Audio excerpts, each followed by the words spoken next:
እና መጽሐፍ ቅዱስ ምንድነው እያለ ያለው? ክንፍ ያላት ሴት አለች አለ። እንደምን ያለ ክንፍ ነው ብለናል? እንደ ንስር ያለ ክንፍ አላት አለን። ስለዚህ መጽሐፍ ቅዱስ ጥሬውን ብቻ ይዘን እንሄዳለን የሚሉ ሰዎች ይህንን ታርገው ሊፈቱት ይችላሉ። አንደኛ ሴት ናት። አዎ። ሁለተኛ ደግሞ ያቺ ሴት ደግሞ ክንፍ ያላት ናት። ሞገድ የተባለው ምስጢር ነው። ንስር የተባሉ ሊቃውንት አባቶቻችን ናቸው። የሊቃውንት አባቶቻችን ህሊና ምስጢርን በማራቀቅ ይኖራል እንጂ ምድራዊ ነገርን በማሰብ አይኖርም። እንደ ንስር ያለ ክንፍ ተሰጣት ለዛች ሴት። ሁለት ክንፍ ነው የተሰጣት። ክርስቲያኖች ልብ ብላችሁ ስሙኝ። በሁለት ክንፍ ብቻ ነው በሮ መንግስተ ሰማያት መግባት የሚቻለው። ሁለት ክንፍ ምንድነው? እኔ የምሄደው በአብ ቀኝ እስከ ተቀመጠው እስከ ማን ነው አለ? እስከ ወልድ ድረስ እሄዳለሁ። ንስር ቢበር እስከ ጠፈር ከሆነ ዮሐድ ቅዱስ ዮሐንስ ወንጌላዊ የበረረው እስከ የት ነው ካላችሁኝ፣ እስከ ሥላሴ ልብ ነው ብዬ መልስላችኋለሁ። ስለዚህ በዚሁ አጋጣሚ ደናግላን ያልሆኑ ሰዎች መንግስተ ሰማያትን መውረስ አይችሉም። ሁለት ክንፍ ያላቸው ብቻ ይወርሳሉ። ችግር ፈጠርኩ ይሆን? እስኪ በሉ ሁላችሁም ድንግል ያልሆነ ሰው በሉ፣ በደንብ በሉ እንጂ መንግስተ ሰማያት አይገባም። በቃ ይሄ 4 ነጥብ የተዘጋ ነው ማለት ነው። እዚህ ዓለም ተመልከቱ። ሔዋን በገነት ሆና ወደ ሲኦል ስታወርደን ድንግል ማርያም በዚህ ዓለም ሆና ወደ ገነት ለመውጣት በቃን ማለት ነው። ለምን በሷ ላይ መጣ ካላችሁኝ፣ ከቃሉ ጋር ናችሁ። አንድ ነገር ይናገራል ቅዱስ አባ ጊዮርጊስ ዘጋስጫ። ድንግል ማርያምን እግዚአብሔር ወደ ሰማይ ሳያወጣ ወደ ምድር መጣ ይላል። በስልጣኑ በየትኛውም በሰማይ በምድር የሚኖሩትን ሁሉ በስልጣኑ የሚገዛ የእግዚአብሔር እናቱ ስትሆኚ እንዴት የሚደክምና ትቢያ ትል የሚሆን ሰው አባረረሽ ይላታል። እየሰማችሁ ነው? ይሄ ምንድነው? መሄዷ መሰደዷ ትህትናዋ ነው። ገዳመ ዘወፈረ ጊዜ ያነብብ ሰላመኪ በከመ ያለምድ ወትራ ሄላትዮ በስመ አብ ወወልድ ወመንፈስ ቅዱስ አሐዱ አምላክ። ጌትነቱን እንደ ነገስታት በጉልበት እንደ ካህናት በሀብት እንደ ጣዖታት በሐሰት ያላደረገ ዓለምን ፈጥሮ የሚገዛ የሰራዊት አምላክ ቅዱስ እግዚአብሔር አምላካችን ከባሕርይ አባቱ ከአብ ከባሕርይ ሕይወቱ ከወልድ ከባሕርይ ሕይወቱ ከመንፈስ ቅዱስ ጋር ስሙ ለዘላለም የተመሰገነ ይሁን። እግዚአብሔርን የወለደችልን የሕይወታችን መሶብ ከሞት ወደ ሕይወት ከርኩሰት ወደ ቅድስና ከጨለማ ወደ ብርሃን ከሲኦል ወደ ገነት ከአሳር ወደ ክብር የወጣንባት ሥላሴን ያየንባት ዓይናችን ንጽሕተ ንጹሐን ቅድስተ ቅዱሳን ድንግል ማርያም ለስም አጠራሯ ክብርና ምስጋና ይድረሰው። ጻድቃን ሰማዕታት ደናግል መነኮሳት እንደየክብርና እንደየሞገሳቸው ክብርና ምስጋና ይድረሳቸው። እኔም እንደመጣው ወደዚሁ ወጥቼ አባቶችን ስም አልጠየቅኩም። ይቅርታ እንደምታደርጉልኝ ተስፋ አድርጋለሁ። በያው እግዚአብሔር ስም ይቅርታ እየጠየቅኩላችሁንም አባቶችን ሊቃውንት አባቶች፣ መምህራነ ወንጌል፣ አበው ካህናት፣ ዲያቆናት፣ የቅድስት ቤተ ክርስቲያን ልጆች፣ ምእመናን ሁላችሁም አንድ አምላክ በሚሆን በአብ በወልድ በመንፈስ ቅዱስ ስም እንደምን ዋላችሁ? አቤት እንደምን ዋላችሁ? እንደምን አመሻችሁ?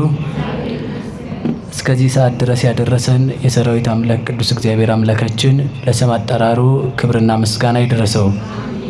እግዚአብሔር እንደፈቀደና እግዚአብሔር እንደወደደ ለተወሰነ ደቂቃ የምንነጋገርበት የትምህርታችን ርዕስ የሚሆነው ወተውባ ለይእቲ ብእሲት ክልኤ ክንፍ ከመ ዘዐቢይ ንስር፣ ለሴቲቱም እንደ ታላቁ ንስር 2 ክንፍ ተሰጣት በሚል ቃል ለተወሰነ ደቂቃ እንነጋገራለን። ለሴቲቱ በሉ እስኪ አቤት 2 ክንፍ ተሰጣት። ቃሉን ሁላችሁም ታውቁታላችሁ። የት ላይ እንዳለ ሁሉ ራዕየ ዮሐንስ ምዕራፍ 12 ቁጥር 14 ላይ የምናገኘው ኃይለ ቃል ነው። እግዚአብሔር እንደወደደና እግዚአብሔር እንደፈቀደ መጠን ብቻ ክንፍ ምንድነው፣ ሴቲቱ ማናት የሚለውን ብቻ አይተን እንጠቀልላለን ማለት ነው። ይህንን የጻፈልን ራእዩን የጻፈልን ለመጀመሪያ ጊዜ ቅዱስ ዮሐንስ ወልደ ነጎድጓድ አይቶ ጽፎታል። በኋላ ከተቃጠለ መጻሕፍት ከተቆነጻጸሉ በኋላ እንደገና ቅዱስ ዮሐንስ አፈወርቅ ሱባኤ ገብቶ መልሶ ጽፎልናል። ከዚህ ውስጥ እናገኘዋለን ማለት ነው። በአጭር ቃል ብቻ ሴቲቱ ማናት? ክንፍስ ምንድነው?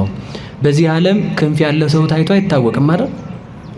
ምናልባት ስልክ ላይ በስልክ በኮምፒውተር ክንፍ ሊሰራ ይችላል እንጂ ክንፍ ያለው ሰው አይተን አናውቅም። እና መጽሐፍ ቅዱስ ምንድነው እያለ ያለው? ክንፍ ያላት ሴት አለች አለ። እንደምን ያለ ክንፍ ነው ብለናል? እንደ ንስር ያለ ክንፍ አላት አለን። ስለዚህ መጽሐፍ ቅዱስ ጥሬውን ብቻ ይዘን እንሄዳለን የሚሉ ሰዎች ይህንን ታርገው ሊፈቱት ይችላሉ። አንደኛ ሴት ናት። አዎ። ሁለተኛ ደግሞ ያቺ ሴት ደግሞ ክንፍ ያላት ናት። ክንፏ ደግሞ እንዴት ያለ ነው ብለናል? ከመዛቢይ ንስር እንደ ታላቁ ንስር ያለ ክንፍ አላት። የተሰጣት ክንፍ ደግሞ 2 ክንፍ ነው አለ። 2 ክንፍ ያላት ብቸኛ ሴት አለች ማለት ነው። ያ እንግዲህ አሁን ሲተረጎም ሴት የተባለችው እናታችን ቅድስት ድንግል ማርያም ናት። እንደምታውቁት ለዚች ሴት 2 ክንፍ ተሰጣት። የክንፍ ጥቅሙ ምንድነው? አቤት ምንድነው የክንፍ ጥቅሙ? መብረሪያ ነው አይደል? ክንፍ ያለው ዋናው የክንፍ ጥቅም ምንድነው ቢባል መብረር ነው። አንድ ክንፍ ያለው ፍጥረት የለም፣ ቢኖርም አይበርም። አንድ ክንፍ አያበርም። 2 ክንፍ ያላት ሴት ናት አለን። ለምንድነው ብለናል? ከመትስርር ወታምስጥ። ይቺ ሴት 2 ክንፍ ለምን ተሰጣት ብለን ስንጠይቀው በራ ትሄድበትና ታመልጥበት ዘንድ ነው። ከፍ ብላ በልዕልና ትበርበት ዘንድ ነው ይላል። የክንፍ ጥቅሙ መብረር ከሆነ እንግዲህ ተመልከቱ፣ ያሞራ ክንፍ ቢወጣ እስከ ደመና ነው። ያሞራ ክንፍ ከነዚህ ሁሉ በላይ ደግሞ የንስር ክንፍ አለ። የንስር ክንፍ የሚበረው ከደመና በላይ ነው። ንስር ዝናብ እንኳን አይመታውም። ዝናብ በሚጥልበት ሰዓት ደመናውን አልፎት ይሄዳል። አሞራዎች ሊበሉት ሲከቡት ፀሐይን ብቻውን ትክ ብሎ ማየት የሚችል ፍጡር ንስር ብቻ ነው። ፀሐይን ትክ ብሎ ማየት የሚችል ፀሐይን ትክ ብሎ እያያት ሌሎቹ አሞራዎችና አዕዋፋት ሲከቡት እነሱን ትቷቸው ጥሏቸው ፀሐይን እያየ ስለሚበር የፀሐይ ጨረር ስለምትወጋቸው ተመልሰው ይመጣሉ። ይሄ ንስር ዝናብ አያገኘውም። መኖሪያው በምድር ቢሆንም እንኳን የንስር መጫወቻው ሞገድ ነው። ንስር በሞገድ እንደተጫወተ ይኖራል። ያ ማለት ደመናው ወደ ታች ሲወርድ ዝናብ የያዘ ደመናና ዝናብ ያላዘ ደመና 2 ደመና ነው ያለው። ደረቅ ደመናና እርጥብ ደመና የሚባል። ደረቅ ደመናና እርጥብ ደመና ሲገናኝ መብረቅ ይወለዳል። መብረቅ ሲወለድ የንስር መጫወቻው ደረቁንና እርጥቡን ደመና እንዳይገናኝ በመግፋት ነው። ሞገድ የተባለው ምስጢር ነው። ንስር የተባሉ ሊቃውንት አባቶቻችን ናቸው። የሊቃውንት አባቶቻችን ሕሊና ምስጢርን በማራቀቅ ይኖራል እንጂ ምድራዊ ነገርን በማሰብ አይኖርም። ፀሐይን ብቻ እያየ ይሄዳል ማለት ምን ማለት ነው? ሊቃውንት አባቶቻችን ፀሐይ ክርስቶስን ብቻ እያዩ፣ ምእመናን ደጋግ አባቶቻችን ፀሐይ ክርስቶስን ብቻ እያዩ በክርስቶስ ተመስጦ ይኖራሉ ማለት ነው። ክርስቶስን ብቻ በማየት ሌሎቹን አራዊትን የሚያሸንፋቸው ማንን በማየት ነው? ፀሐይን በማየት ነው። አሞራ አለ፣ አይን አለው፣ ፀሐይን ግን አያያትም። ፀሐይን ማየትና በፀሐይ ማየትና ፀሐይን ማየት ይለያያል። በፀሐይ ማየት ትልም ይችላል። ፀሐይን ማየት ግን ለንስር ብቻ የተሰጠው ነው። ፀሐይን ትክ ብሎ የሚያይ ንስር ነው። እግዚአብሔርን የሚያይ ንጹሕ ሕሊና ያለው ክርስቲያን ብቻ ነው። በፀሐይ መመራት ሁሉም ይችላል። በዚህ ዓለም መኖር ሁሉም ይችላል። በእግዚአብሔር መግቦት መኖር ሁሉም ይችላል። እግዚአብሔር ፈጣሪ እንደሆነ ፈጣሪ አንድ ኃይል አለ ብሎ ማወቅ ሁሉም ይችላል። እግዚአብሔርን ትክ ብሎ ለማየት የሚያስችል ግን የልጅነት ዓይን ብቻ ነው። ያንን የሰጠን መድኃኔዓለም የተመሰገነ ይሁን። ስለዚህ ተመልከቱ፣ እንደ ታላቁ ንስር ያለ የንስር ክንፍ እስከ ደመና አይደለም። የንስር ክንፍ ከደመና በላይ እንደሆነ ሁሉ ተመልከቱ፣ አንድ ንስር የተባለው ሕያው እግዚአብሔር አምላካችን ነው። ሰረረ ንዑስ ኦፍ ወአብዳን እንዘይነብሩ ታሕተ ጽላሎቱ እንዳለ ሊቁ በሃይማኖተ አበው። አንድ ወፍ ነበረ አለ፣ ተነስቶ ከዛፉ ላይ አረፈ። ከዛፉ ላይ ተነስቶ ደግሞ ሰነፎች ጥላው ስር እንደተቀመጡ በረረ ይላል። ያ ማለት ምን ማለት ነው? ንዑስ ኦፍ የተባለ ጌታ ነው። ዛፍ የተባለ መስቀል ነው። ዛፍ ሰዎችን እንዲያስጠጋ ዛፍ ሰዎችን እንዲያስጠጋ ቅጠሉ ጥላ እንዲሆን ፍሬ አፍርቶ እንዲመግብ ከመስቀሉ ፍሬ ከመስቀሉ የክርስቶስን ሥጋና ደም አግኝተናልና በዛፍ ሁሉም ሰው እንደሚጠጋበት በመስቀል እኛ ክርስቲያኖች ተጠግተን ሕይወተ ነፍስ አግኝተንበታል። ከዲያብሎስ የቁራኝነት የባርነት ጥላ ወጥተን ክርስቶስን ተጠግተንበታልና ያ መስቀል ምን ይባላል? ዛፍ ይባላል። ሰነፎች በጥላው ስር ተቀምጠው ማለት አይሁድ ክርስቶስን እናጠፋዋለን ብለው በሰቀሉበት መስቀል ስር ተቀምጠው ሳለ መስቀሉ የድህነት ባለቤት በሆነው በክርስቶስ መድኃኒት ሆኖ ክርስቶስ መስቀሉ ላይ ከተሰቀለ በኋላ ወደ መቃብር ወርዶ ተመልሶ አረገ ማለት ነው። ስለዚህ ንስር የተባለ ራሱ መድኃኔዓለም ክርስቶስ ነው። ፀሐይን በማየት ይበራል አለ። ተመልከቱ፣ ራሱን በማወቅ የሚኖር እግዚአብሔር ብቻ ነው። እግዚአብሔርን የሚያውቅ ማን ብቻ ነው? በሉ ንገሩኝ እንጂ እግዚአብሔር ነው። ስለዚህ እንደ ንስር ክንፍ ያለ ተሰጣት ይላል። በሉ እስኪ ሁላችሁ እንደ ንስር በሉ። ያለ ምን ተሰጣት? እንደ ንስር ያለ ክንፍ ተሰጣት። ለዛች ሴት ሁለት ክንፍ ነው የተሰጣት። ክርስቲያኖች ልብ ብላችሁ ስሙኝ። በሁለት ክንፍ ብቻ ነው በሮ መንግስተ ሰማያት መግባት የሚቻለው። ሁለት ክንፍ ምንድን ነው? አንደኛው ክንፍ የተባለው ሃይማኖቷ ነው፣ የድንግል ማርያም እምነቷ ነው። እስኪ በሉላችሁ ክንፍ ምንድን ነው? በሉ እንጂ ንገሩኝ። እምነቷ ክንፍ ይባላል። ንስር ቢበር እስከ ጠፈር ነው። ድንግል ማርያም ግን ጠፈር ሳያግዳት ፍጥረታት ሁሉ ከሰው ልጆች ወገን እግዚአብሔርን ብቻ በማሰብ የምትታወቅ ድንግል ማርያም ናት። ያ ማለት ተመልከቱ፣ አንተ ሰው እግዚአብሔር የሰጠህን ሕሊናህን ተጠቀምበት ይላል። ማን የሰጠህን? በሉ ንገሩኝ እንጂ በምንም ነገር አንኮራም። እኛ የምንኮራው እግዚአብሔር ሕሊናን ሰጥቶ ስለፈጠረን ብቻ ነው። ለምን መሰላችሁ? ሰው ሁሉን ነገር ሊወስድብን ይችላል። ሕሊናችንን የሚወስድብን ሰው ግን የለም። ሰው ቤት ውስጥ አሽጎ አካላችን እንዳይወጣ ሊቆልፍብን ይችላል። ሕሊናችን ከኪሩቤል መንበር ከሥላሴ መንበር ከኪሩቤል ዙፋን እንዳይደርስ የሚከለክለን ሰው የለም። ስለዚህ ያንን ሕሊና ነው ድንግል ማርያም ያመጠቀችው። የሚመጥቅ ሕሊና አለ፣ የሚወርድ ሕሊና አለ። የሚመጥቅ ሕሊና ሲባል ተመልከቱ፣ ቅዱስ ዮሐንስ አፈወርቅም እንዳለው ምንድነው? ንስር ቢበር እስከ ጠፈር ነው ይላል። እስኪ በሉላችሁ ንስር ቢበር በሉ። እስከ የት ነው? አሁን ወፍ ፕሌን ቢበር እስከ የት ነው? ስንት ማይል ነው ወደ ላይ ከፍ? ስንት ጫማ ነው ርቆ ሊሄድ የሚችለው? በምታውቁት ልክ ተናገሩ። እኔ እንግዲህ ብዙ ሄጄ አላውቅም። የኔ ያህል ጫማ ሲባል ሰምቻለሁ። ብቻ ደመናን ነው ሊያልፍ የሚችለው። ከዛ በላይ ይችላል? እሺ ንስር ቢሄድ ደግሞ ሊሄድ የሚችለው እስከ የት ነው? እስከ ጠፈር ይሄዳል ማለት ነው። የንስርን ያህል እንኳን ማንም መሄድ አይችልም። እኛ የፈለሰፍናቸው ቴክኖሎጂዎች ሁሉ መሄድ አይችሉም ማለት ነው። ከዛ በላይ ግን አስታውሱ፣ ንስር ቢበር እስከ ጠፈር ከሆነ ተመልከቱ፣ አንሰ አሐውር ሀባሎ ወልደ እጓለ እመሕያው ይነብር በየማነ አብ። እኔ የምሄደው በአብ ቀኝ እስከ ተቀመጠው እስከ ማን ነው አለ? እስከ ወልድ ድረስ እሄዳለሁ። ንስር ቢበር እስከ ጠፈር ከሆነ ዮሐድ ቅዱስ ዮሐንስ ወንጌላዊ የበረረው እስከ የት ነው ካላችሁኝ፣ እስከ ሥላሴ ልብ ነው ብዬ መልስላችኋለሁ። እስኪ በሉላችሁ እስከ ሥላሴ በሉ፣ ልብ በሉ እንጂ። ገብርኤል ቢበር እስከ ዙፋኑ ድረስ ነው። ንስር ቢበር እስከ ጠፈር ድረስ ነው። መልአክ ቢበር እስከ ኪሩቤል ሱራፌል ቢበሩ እስከ ዙፋኑ ድረስ እስከ ጥጓ ነው ማለት ነው። እስከ ዙፋኑ ጥግ ድረስ ነው። ቅዱስ ዮሐንስ ወንጌላዊ ግን የበረረው እስከ የት ነው ካላችሁኝ፣ እስከ ኪሩቤል ዙፋን ነው። ያ ብቻ አይደለም፣ ዙፋን ከሆነ ከላይ መቀመጥ ነው። የአብን ልብነት የወልድን ቃልነት ገብቶ ያወቀው ስለዚህ እስከ የት ነው ማለት ነው? እስከ ልበ ሥላሴ ይበራል ማለት ነው። ይህ ምን ይባላል? ክንፍ። እስኪ በሉ ክንፍ በሉ። የክርስቲያኖች እኛ የምንበረው እስከ የት ነው ካላችሁኝ፣ እስከ ሀባሎ ወልደ እጓለ እመሕያው ይነብር በየማነ አብ። በአብ ቀኝ እስከሚቀመጠው እስከ ወልድ ነው አልኳችሁ። ወልድ ደግሞ የማን ቃል ነው ብላችሁ ስትጠይቁኝ ቅዱስ ዮሐንስ ማን ይመልሳል? ቀዳሚሁ ቃል ውእቱ፣ ያ ቃል በመጀመሪያ ነበረ፣ ያም ቃል እግዚአብሔር ነበረ አለ። የቃል ሀገሩ የት ነው? የቃል ሀገሩ የት ነው? የእናንተ የቃላችሁ ሀገሩ በሉ እንጂ ንገሩኝ። ውስጣችን የቃላችሁ ሀገሩ የት ነው? የቃል ሀገር ልብ ነው። የቃል ሀገሩ ማለት ነው። እስኪ በሉ ልብ በሉ። ስለዚህ ቃል ብሎ ሲናገር እስከማን ልብ ድረስ በረረ ማለት ነው? እስከ ሥላሴ ልብ።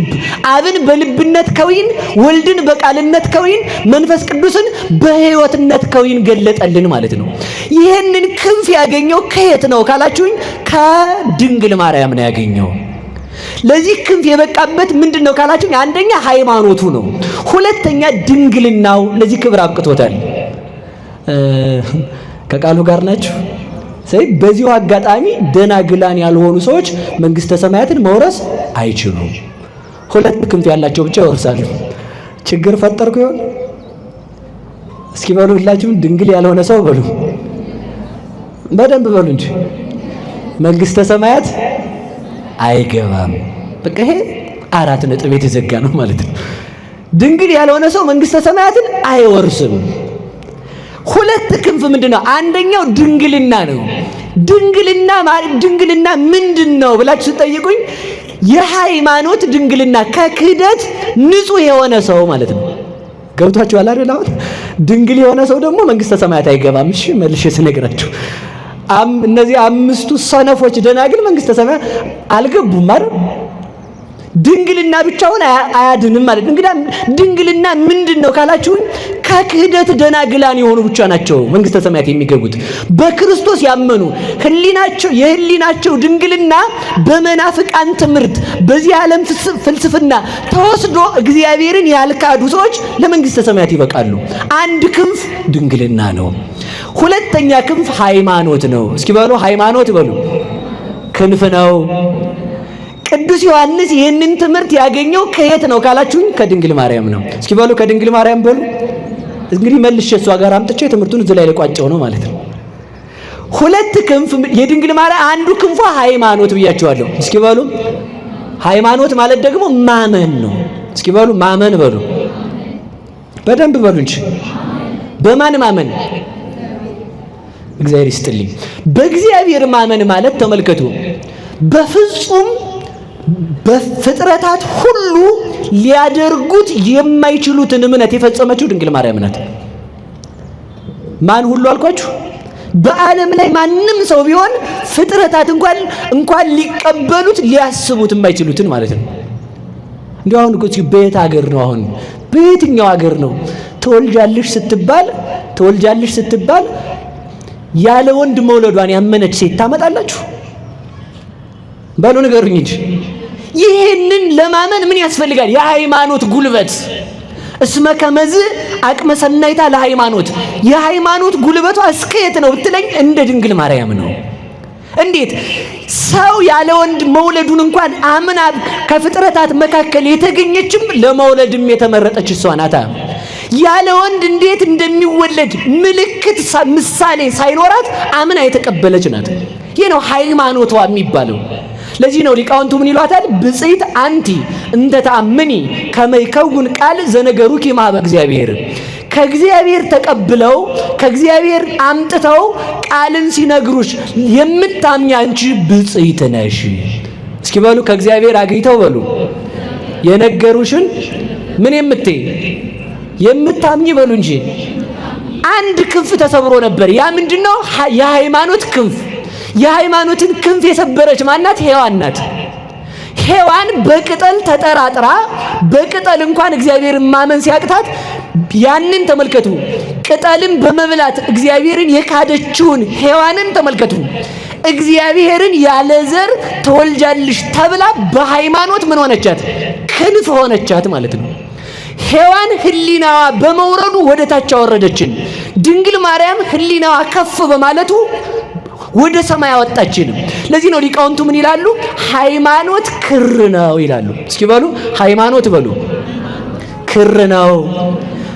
ሃይማኖት ክር ሲሆን ትህትና ደግሞ ዘይት ነው። እስኪ በሉ ትህትና በሉ ዘይት። እሳት ለመንደድ ምን ያስፈልገዋል? ንገሩኝ እንጂ ምን ያስፈልገዋል? እሳት ለመንደድ ምን ያስፈልገዋል? ዘይት። ነገሩ እናንተ ስቶቭ እየለኮሳችሁ የምትኖሩ ሰዎች በምን አውቃችሁ ነው? ስቶቭ ነው የምትለኩሱት አይደል? ምንም ችግር የለውም እኮ እናንተ ጋር ማለት ነው። እዚህ ተመልከቱ፣ ልንገራችሁ። አንድ ሻማ አንድ ዘይት አንድ ክር ለመንደዱ ወይም አንድ ፈትል ምን ይደረጋል መሰላችሁ? ፈትል ይፈትላሉ ጥጡን እናቶቻችን ድሮ አይበለውና የዛሬዎቹን አይወክልም። ይፈትሉና ዘይት ውስጥ ያረጉታል። ከዛ ፈትሉ ስላለ መንደድ ይችላል? አይችልም። ምን ያስፈልገዋል? ፈትሉ ላይ እሳት ያስፈልገዋል። እሳቱ ስላለ ደግሞ ፈትል ከሌለ ንገሩኝ እንጂ ፈትል ስላለ ደግሞ ዘይት ከሌለ በሉ እንጂ መልሱልኝ። ፈትል በሉ፣ እሳት፣ ዘይት። ፈትል ሃይማኖት ነው። የድንግል ማርያም እምነቷ እስከ የት ነው ቢባል ማንም ለክቶ ሊያውቀው አይችልም። ዝም ብቻ ነው ልንል የምንችለው ማለት ነው። ስለዚህ ተመልከቱ፣ ፈትል ሃይማኖት ከሆነ ያ በክሩ በዘይት ውስጥ ያለው ፈትል የተባለ እምነቷ ነው። ዘይት የተባለ ትህትናዋ ነው። የድንግል ማርያም ምኗ ነው አልኳችሁ? ዘይት ነው። ከዚያ በፈትሉ አናት ላይ እሳት ተጭሮ ወይንም እሳት ተደርጎበት በፈትሉ ላይ እሳቱ እንደሚነድ ተመልከቱ። በፈትሉ ላይ እሳቱ እየወረደ ወደ ታች ላለው ሰው ሁሉ እንደሚያበራ ሃይማኖት የተገለጠልን እሳት እግዚአብሔር ስጋዋን የተዋሃደላት አማናዊት ፈትል ድንግል ማርያም ናት። የድንግል ማርያም እምነት ነው እግዚአብሔርን ያወረደው። የድንግል ማርያም እምነት ነው እግዚአብሔርን የገለጠው። ሃይማኖት ብቻውን አላመጣውም። ለምን? ምን ያስፈልጋል? ዘይት በሉ እንጂ። ዘይት ደግሞ ትህትና ነው። ትህትናዋ ደግሞ ምንድነው ካላችሁኝ፣ የአምላክ እናት ነኝ ብላ እንኳን አልሰደድም ያላለች ትሁት ናት። አሁን የባለስልጣን እናቶች፣ የባለስልጣን ሚስቶች፣ የባለስልጣን እህት ወንድሞች በተራ መኪና ይሄዳሉ። እንደው ሌላውን መሰደዱን ተውት፣ እንኳን አንገራግራቸዋቸው ማለት ነው። አይሄዱም፣ ጥጋባቸው ማለት ነው። ደግሞ እንዳታጣሉኝ እሺ፣ ደግ ናቸው፣ በቃ ተውኳቸው። እና ምን ለማለት ነው የፈለጉት? አያረጉትም። ድንግል ማርያም ግን የእግዚአብሔር እናቱ ስትሆን ተመልከቱ። ተሰደጅ ስትባል እኔ አንተን ወልጄ ለምን ነው የምሰደድ? በፍጹም አልወጣትም። እግዚአብሔርን ትንቢተ ኢሳይያስን እንኳን ስታነብ ድንግል ትጸንሳለች ወንድ ልጅ ትወልዳለች የሚለውን ስታነብ እንኳን አረ ይቺ ድንግል ወልዳ ልጇን አዝዬላት ጭራሮ ለቅሜላት ውሃ ቀድቼላት ልብስ አጥቤላት አቀበት ቁልቁለቱን አዝያ አውጥቻ ወርጄላት አለች እንጂ እኔ ብሆን የሚል የለባትም። ይሄ ትህትናዋ ነው እግዚአብሔር እሷን እንዲመርጣት ያደረጋት። ያ ደግሞ ለምን መረጣት ከተባለ ደግሞ እንድትመረጥ ሆና የተገኘች በክንፍ ስለበረረች መሬት ተቀምጣ ጽርሐ አርያም የሚደርስ ሕሊና ስላላት። እዚህ ዓለም ተመልከቱ፣ ሔዋን በገነት ሆና ወደ ሲኦል ስታወርደን ድንግል ማርያም በዚህ ዓለም ሆና ወደ ገነት ለመውጣት በቃን ማለት ነው። ለምን በሷ ላይ መጣ ካላችሁኝ፣ ከቃሉ ጋር ናችሁ። አንድ ነገር ይናገራል ቅዱስ አባ ጊዮርጊስ ዘጋስጫ። ድንግል ማርያምን እግዚአብሔር ወደ ሰማይ ሳያወጣ ወደ ምድር መጣ ይላል። ለምን ቢባል ተመልከቱ፣ ፈትሉ ከሱ ጋር ደርሷልና። በድንግል ማርያም ፈትልነት የመጣው ክርስቶስ ነው ለኛ ሊያበራልን የበቃል። ስለዚህ እሷን እያየ በሷ በብሪት እናቱ እምነት የሁላችን የክህደት እምነት ተቆረጠልን። የሷን ክንፍ እንዲሰጠን መድኃኔዓለም የተመሰገነ ይሁን። የሷን ያህል ባናምንም በሷ እምነት ይመረናል። የኛን ክህደት ሲያየው የእናቱን እምነት አይቶ ይመረናል። ለዚህ ነው ቅድም እንዳልኳችሁ ምንድነው ያልኳችሁ? ደናግላን ያልሆኑ ሰዎች መንግስተ ሰማያት አይገቡም ማለት ከሃዲ መንግስተ ሰማያት አይገባም። የህሊና ድንግልና አለ፣ የማየት ድንግልና አለ፣ የመስማት ድንግልና አለ፣ የማሽተት አለ። ብቻ ወደ 8 አይነት ድንግልና አለ። እሱን አልዘረዝርም አሁን ማለት ነው። ብቻ የስጋ ድንግልና ግን አይደለም። ይሄን እንድታውቁት እፈልጋለሁ። የምን ድንግልና ነው? በሃይማኖት ተጠብቀው የኖሩ ሰዎች ቢያንስ ምክንያት ድህን እመቤታችን አለቻቸው፣ ለመዳን ምክንያት አለቻቸው። ምክንያቱም የድንግል ማርያም የእምነቷ ኃይል በፍጥረታት አይመዘንምና እሷን የሰጠን እግዚአብሔር የተመሰገነ ይሁን። ስለዚህ ሁለተኛው ክንፍ የተባለው ደግሞ ምንድነው ካላችሁኝ፣ ትህትናዋ ነው። እስኪ በሉ ክንፍ ምንድነው ንገሩኝ እንጂ። ትህትና ክንፍ ተብሎ ይጠራል። የድንግል ማርያም ትህትና በአንድ ቃል ብቻ ልንገራችሁ። ሰዎችን ሲያሙ ሰዎች ይናደዳሉ አይናደዱም? ንገሩኝ እንጂ። እሺ እናንተን አሁን ብናማችሁ ትናደዳላችሁ አትናደዱም? እኔም ጭምር እንናደዳለን አንናደድም? ግን እኮ ይኸውላችሁ ሰው ምን ይላል መሰላችሁ? እኔ በፍጹም እኔ ያ ሳይሆን የሚያናድደኝ መታማቴ ሳይሆን እንደው በዚህ ነገር መጠርጠሬ ነው ይላል መልሶ ማለት ነው። እንዲያ እኮ አይደለም፣ ይሄም ትዕቢት ነው መልሶ ማለት ነው። በዚህ ነገር መጠርጠሬ በሌላ ተመልከቱ። ሰው ራሱን ሌባ ነኝ ሲል ራሱን የሆነ ነገር ፈልጎ ነው። በፍጹም እንዳንተ አይነት በከተማው የለም እንዲባል ፈልጎ ነው ማለት ነው። ድንግል ሰው በሰራው ስራ እንኳን ተመልከቱ። ቅዱስ ዮሐንስ አፈወርቅ እንደሚለው አንተ ሰርቀህ ሌባ ነኝ በማለትህ ጻድቅ የምትሆን ከሆነ ጻድቁ ኃጢአት ሳይኖርበት ኃጢአተኛ ነኝ ሲል የሚያገኘው ክብር ምን ያህል እንደሆነ ታውቃለህ ይላል። ሰው ሰርቆ እውነቱን እኮ ነው። ሰርቀህ ሌባ ነኝ ስትል ትክክል ነህ፣ ግን ኃጢአትህን በማመንህ ምን ታገኛለህ አለ። በሉ ንገሩኝ፣ ክብር በሉ እንጂ። ስንሰደብ የሚያስጠላን፣ ስንሰደብ ሰው ሲንቀን የሚከፋን ምን ስለሆነ ነው ማለት ነው? ስላልገባን ነው ማለት ነው። ክርስቲያን ማለት እንደ ሞተ ሰው ሆኖ የሚኖር ሰው ነው። እስኪ በሉላችሁ፣ ክርስቲያን ማለት በሉ እንደ ሞተ ሰው ሆኖ የሚኖር። እንደ ሞተ ሰው ሆኖ መኖር ማለት ምን ማለት ነው? አንድ ብቻችን ልንገራችሁ። አንድ አባት አሉና ሊመነኩስ መጣ። አንድ ተማሪና ሊመነኩስ መጥቶ አባ እንደምን ዋሉ? እግዚአብሔር ይመስገን። ልመነኩስ ነው የመጣሁት። እሺ ሂድና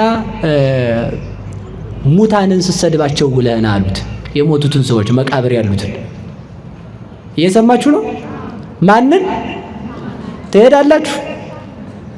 ጭንቅ እኮ ነው በእውነቱ ማለት ነው። ሰውን ማስተማር ራሱ በጣም ጭንቅ ነው። ምክንያቱም እኛ ገና አልገባም። መታዘዝ ተመልከቱ፣ መታዘዝ በጣም ትልቅ ጉልበት አለው። እምቢተኝነት መታዘዝ ተመልከቱ፣ የማይቻለውን ነው የሚያስችለው። ድንግል ማርያም የማይቻለውን የቻለችው በምኗ ነው? በመታዘዟ እኮ ነው። አንድ አባትም አድርገውታል። አንድ አባ ዮሐንስ የሚባሉ አባት ነበሩ። ጻድቅ ናቸውና አርፈዋል። እሺ በዚህ ዘመን ያለ ሰው አላልኩም አደራችሁን። እና እሳቸው አንዱን ተማሪያቸውን ሂድና አንበሳውን አባ ዮሐንስ ይጠራል ብለው ይዘውና አሉት። ሄደና ጎዳና ሲጀምር ቆይ አሉት። እሺ እንካ በእጅ ስጋ ያዝና ጆሮውን ይዘውና አሉት። ማንን ነው በሉ ንገሩኝ እንጂ ይቻላል? እሺ ብሎ ሄደ ማለት ነው።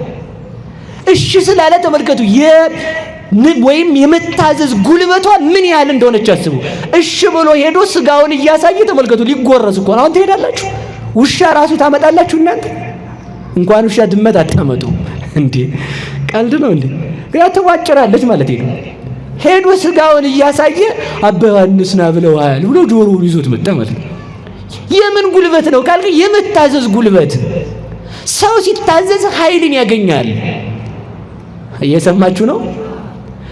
መታዘዝ ተመልከቱ። ህፃናት እኔ በዛውም ለአንድ ነገር ልንገራችሁ። ቅዱስ አባ ጊዮርጊስ ዘጋስጫም ይላል አንድን ህፃን ልጅ እናቱ ትታው ብትሄድ እባብ መጥቶ አብሮት ቢተኛ አይበላውም ይላል። እየሰማችሁ ነው?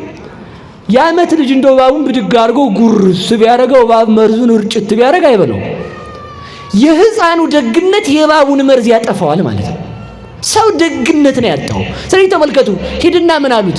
የሞቱትን ሰዎች ስትሳደቡ ለና ትችላላችሁ ባሉ ነገሩኝ እንጂ ሄዶ ጅሎች እናንተ ብቻ። እኔ እንግዲህ የመረጠውን የተሳደበውን ስድብ አልጻፉልንም፣ ግን ይመስለኛል ሳስበው በእኛ አጠራር ብንናገረው እናንተ ጅሎች ደግደ እየመረጣችሁ ስደቧቸው። ማትረቡ እናንተ አጭሮች፣ እናንተ የፈረሳችሁ፣ እናንተ የትል ጎረቤቶች፣ ዝናብ የሚያድርባችሁ መኖሪያ የላችሁ፣ ብቻ ምኑን እንደሰደበው አላውቅም።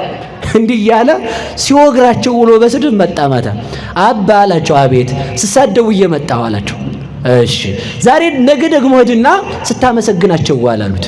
ምን ስትላቸው ባሉ ነገሩኝ እንጂ ሄዶ ደግሞ እናንተ ቅዱሳን የተከበራችሁ ሲላቸው ዋለ ማለት ነው። በደንብ አድርጎ ሲያከበሰብሳቸው እንደናንተ ያለም የለ ቤተ ክርስቲያን ወድቃችሁ የምትኖሩ ክርስቶስን የምትጠብቁ እንዲያ ሳይሆን አይቀርም ብዬ ነው ምርቃኑ ሲላቸው ውሎ መጣ። ማታ መጣው ትናንት ስሳደብ ዛሬ ሳመሰግኑ እየመጣው አላቸው። ሂድና እንደዚህ አሁን አሉት። እስኪ በሉላችሁ ሂድና በሉ ንገሩኝ እንጂ እንዴቱን እንደዚያ ሂድና እንደዚህ አሁን ማለት ሰው ሲሰድብህ የተሰደብከው ስድብ አንተን እንዳይነካ አድርገህ አስበው። ሰው ሲመርቅህም ላንተ ክብር እንደማይጨምርልህ አስብ። ለዚህ እኮ ነው አንድ አባት አህያ አላቸው። ኧረ በጣም ይቅር በለኝ የአህያ ያህል ክብር የለኝም አሉ። ምክንያቱም አህያ የተጫነችውን በክብር የምታደርስ ናት። እኔ ግን የእግዚአብሔርን ሕግ በልቼ የጨረስኩኝ ከአህያ አንሳለሁ እንጂ እንጨት አላቸው። እንዴ እንጨት እኮ በገባበት ሰዓት ውስጥ ነዶ እዚያው የሚቀር ነው። እኔ ለተሰጠችኝ ሃይማኖት እንኳን በሰማዕትነት ያልሞትኩ እንዴት እንጨት ትለኛለህ አንተ? ዝም ብለህ ከብት አላቸው። ከብት እኮ ጌታውን ያወቀ ግርግም ላይ ተገይቶ ትንፋሹን የገበረ ነው። አንተ ድንጋይ አላቸው። ውይ ድንጋይ ቤተ መቅደስ የሚሰራበት አሉት። አሁን ሰው የሚሰድባችሁን እኮ ማሳጣት ትችላለህ። በጣም የምንናደደው እኛ ምን ስለሆነ መስሏችሁ ነው? ሰው የሚናገረውን ነገር ነን ብለን ስለምናስብ እኮ ነው። ሰው የፈለገ ነገር ቢል ማድረግ ይችላል ባለው ነገሩኝ እንጂ አይችልም። አይደለሁም እኮ ነው መልሱ። እንደው አሁን እንዲሁ ተመልከቱ፣ የቱን ያህል ብንሰደብ የሚመጥን ስድብ ሊገኝ ይችላል። እኛን የትኛውንም አይገኝም። ቅዱስ ዮሐንስ አፈወርቅ ይላል ከብት ልበልህ አንተ ሰው ይልና አይ ከብትስ ጌታውን ያውቃል። እሺ ውሻ ልበልህ ውሻ የጌታውን ቤት ይጠብቃል። እሺ እንግዲያውስ ምን ልበልህ? እባብ ልበልህ እባብስ ወገኑን አይነድፍም። እሺ ጭልፊት ልበልህ ጭልፊትም ልጆቿን ታሳድጋለች ወገኖቿን አትበላም። እንግዲያውስ ምን ብዬ ልጥራህ አንተን ይልና ተመልከቱ። ሰይጣን ልበልህ ይላል ተመልከቱ። አዛኝን ምሬን ነው። ሰይጣን ልበልህ ይልና አይ ሰይጣንም በሰይጣን ላይ አይጨክንም። አንተ ግን በወንድም ላይ ስለጨከንክ ከሰይጣንም ብሰሃል። ሰይጣን የገንዘብ ባሪያ አይደለም፣ አንተ ለገንዘብ ባሪያ ሆነሃል። ሰይጣን የሱስ ባሪያ አይደለም፣ አንተ ለሱስ ባሪያ የልማድ እስረኛ ሆነሃል። ምን ልልህ እችላለሁ? እንኳንስ ክርስቲያን መባል ሰው ብዬ ልጠራህ ምን ያስጠራሃል? ምን የሚያስጠራ ስም አለ ይላል ተመልከቱ። እኛ የሚመጥነን ስድብ የለም እንጂ ስለዚህ ምንድነው ለማለት የፈለኩት? ሰው ቢሰድበንም እንዳይረብሸን መሆን አለብን። እስኪ በሉ ሰው ቢሰድበንም በሉ እኛን የሚገልጽ ስድብ አለ? በፍጹም የለም እኮ ተመልከቱ። ለዚህ ነው ጌታ እንኳን ምን አለ መሰላችሁ? በምን አስተማስላ ለዛቲ ትውልድ፣ ይችን ትውልድ በምን ልመስላት አለ። ሀለይነ ለክሙ ወይ ዘፈንክሙ፣ ዘፈንላችሁ ሙሾ አላወጣችሁም። አስቆቀውነ ለክሙ ወይ በከይክሙ፣ ይቅርታ ዘፈንላችሁ ሙሾ አላወጣችሁም፣ አልጨፈራችሁም። አለቀስንላችሁ ሙሾ አላወጣችሁም። ይሄ ዘፈን ይፈቀዳል አይደለም ያልኩት፣ አደራችሁን። እኔ ማለት የፈለኩት ሌላ ነው። ዘፈን የተባለ ልቅሶ የተባለ የዮሐንስ ስብከት ነው። ዮሐንስ እየበላ ቢመጣ አሃ ይሄማ ይቅርታ ሳይበላ ቢመጣ ይሄማ ጋኔን አድሮበታል አላችሁ። እኔ ደግሞ ዮሐንስ ሳይበላ መምጣቱ በቤቱናው እንዲሳቡ ነው።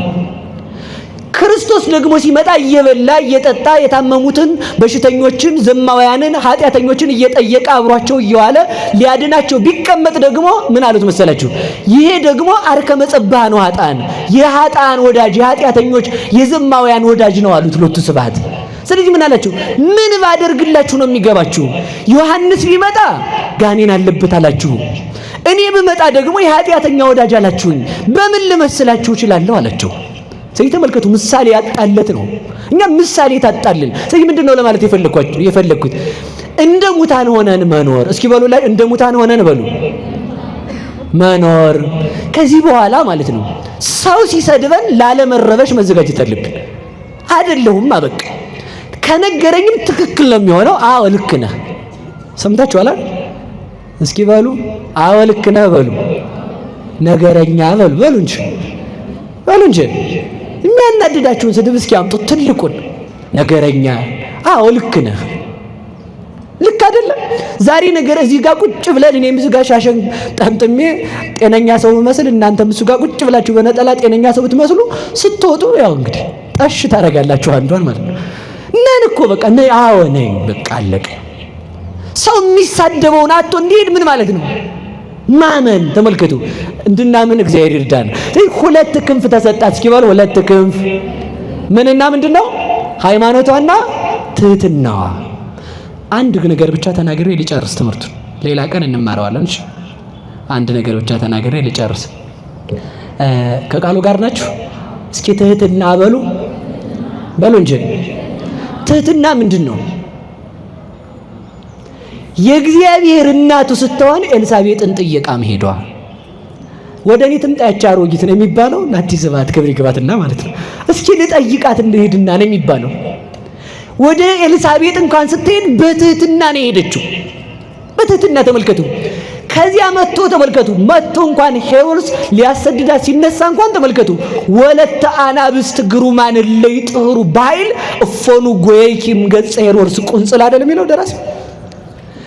የዳዊት የሰሎሞን የታላላቆቹ ነገስታት ልጅ ስትሆኚ እንዴት አንቺ ከቀበሮ ፊት ሸሸሽ እንዴ? አንበሳ ቀበሮን ያሸንፋል እንጂ ቀበሮን ያሸሸዋል እንጂ ቀበሮ አንበሳን ያባረራታል እንዴ? ነብር ቀበሮን ያሸንፋታል እንጂ ቀበሮ ነብርን ታሸንፋለች እንዴ? በዚያውስ ላይ ተመልከቱ፣ የኃያሉ የአንበሳው የእግዚአብሔር እናት ስትሆን የንጉሥ ሰማይ ወምድር ማለት እኮ ነው። አንበሳ የምድር ንጉሥ ነው። እግዚአብሔርም እግዚአ ምድር ወሰማይ ነው። ነብር የጫካ ንጉሥ ነው። በዛፍ ላይ የሚሮጡ አያመልጡትም። ተመልከቱ፣ በስልጣኑ በየትኛውም በሰማይ በምድር የሚኖሩትን ሁሉ በስልጣኑ የሚገዛ የእግዚአብሔር እናቱ ስትሆኚ እንዴት የሚደክምና ትቢያ ትል የሚሆን ሰው አባረረሽ ይላታል። እየሰማችሁ ነው? ይሄ ምንድነው? መሄዷ መሰደዷ ትህትናዋ ነው። ከስደቷ በረከት እንድንሳተፍ መድኃኔዓለም ይርዳን። የእውነቴን ነው። በጣም ስናስበው የሚጨንቀን ነገር የለም።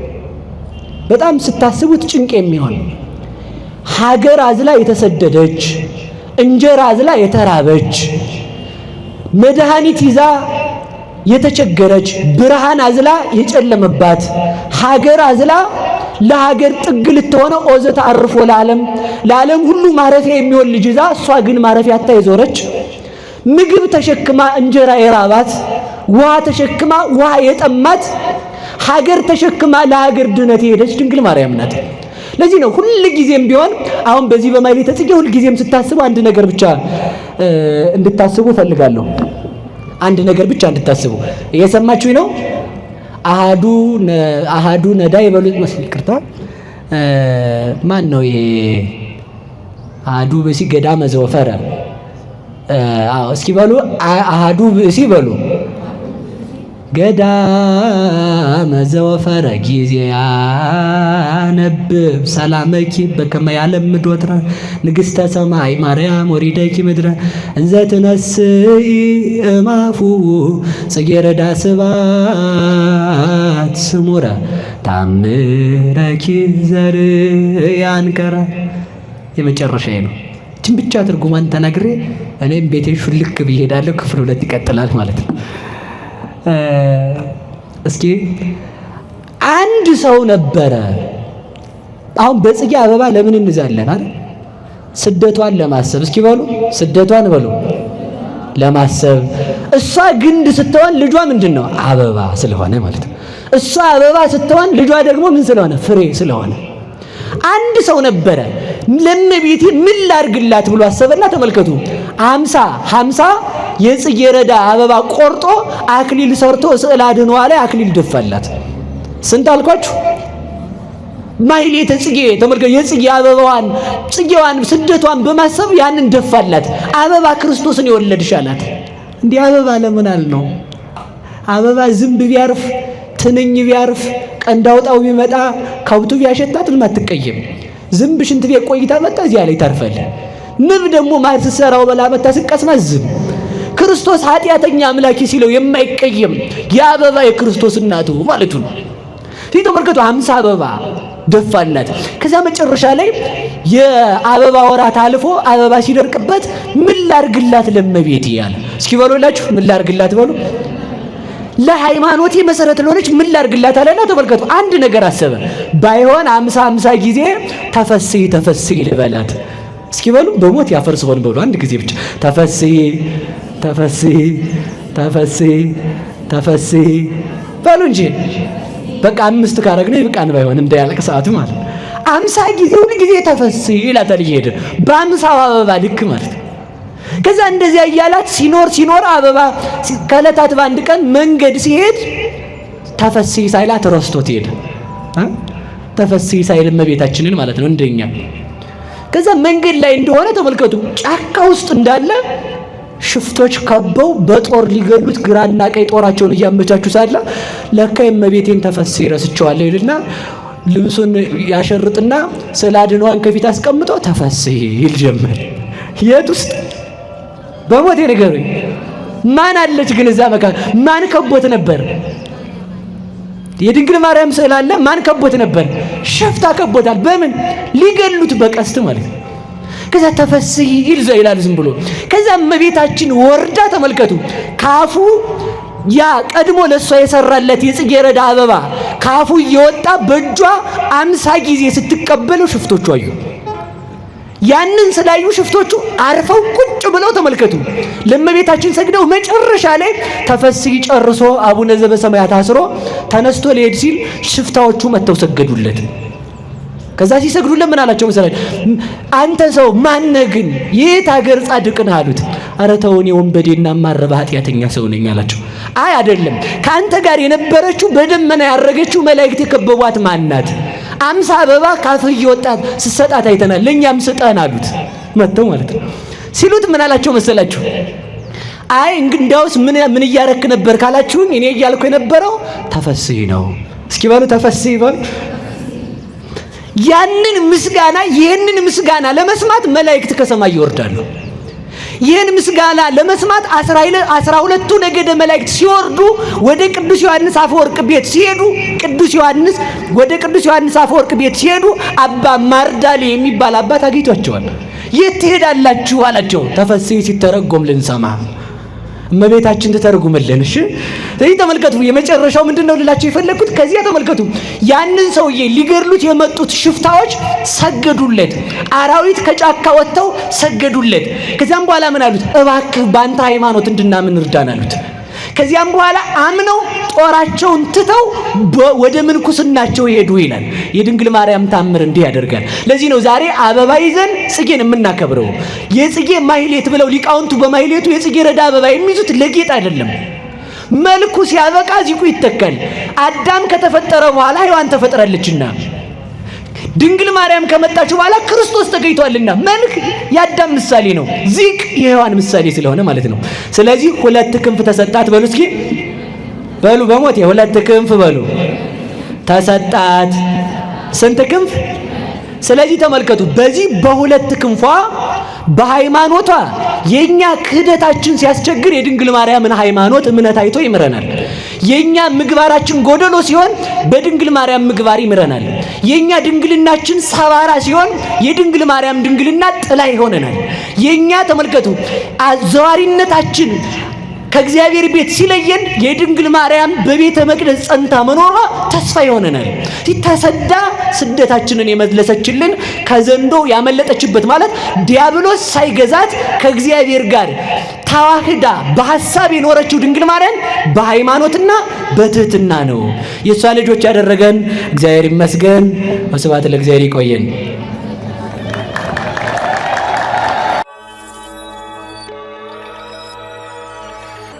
ሄላትዮ